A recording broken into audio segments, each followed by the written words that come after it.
Salut les gourmands! Un gâteau roulé décoré d'une belle branche de houx, voici une chouette idée pour un dessert de Noël. Je vais vous expliquer comment j'ai réalisé ce décor de fête sur la génoise. Pour préparer la génoise, justement, j'utilise une recette très simple. Je bats les blancs en neige très ferme, j'y ajoute le sucre, je baisse la vitesse et je verse les jaunes.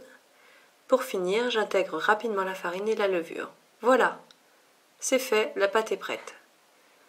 Je prélève 5 cuillères à soupe de pâte que je colore en vert et 3 cuillères que je colore en rouge. Je verse mes 3 couleurs, blanc, vert et rouge, dans des poches à douille que j'ai fixées dans des verres hauts pour qu'elles ne tombent pas. Je préchauffe le four à 180 degrés. Je prépare ma plaque de cuisson. Je la recouvre de papier sulfurisé et je glisse mon modèle de houx en dessous. Je m'arrange pour que le dessin se trouve à 7 cm du bout du gâteau. Ainsi, je sais que le décor se trouvera bien sur le haut du roulé.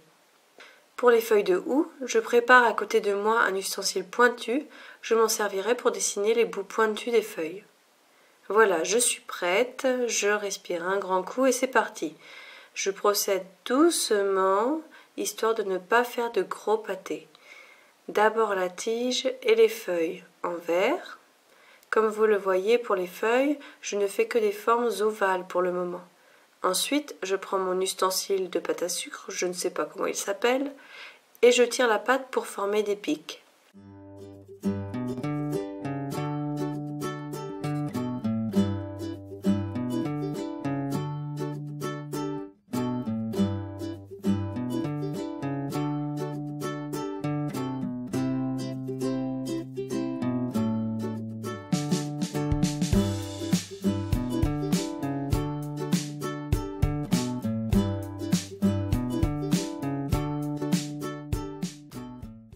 Je passe à la couleur rouge, je fais de belles boules de houx.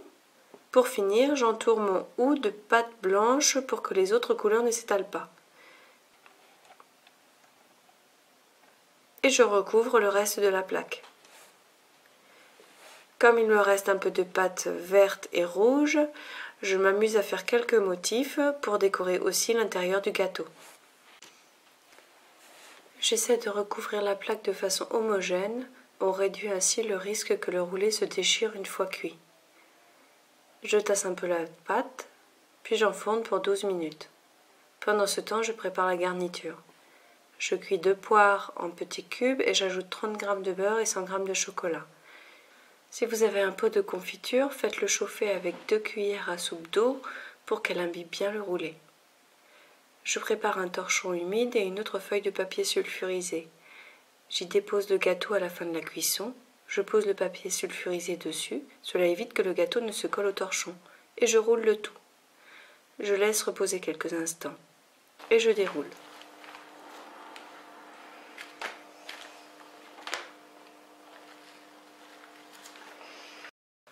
Puis j'enroule à nouveau, toujours avec un papier sulfurisé sur le dessus, tout en décollant très délicatement le papier sulfurisé du dessous.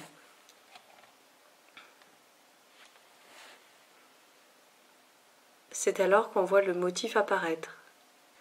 Je déroule à nouveau le gâteau sur un support propre pour éviter de salir le décor.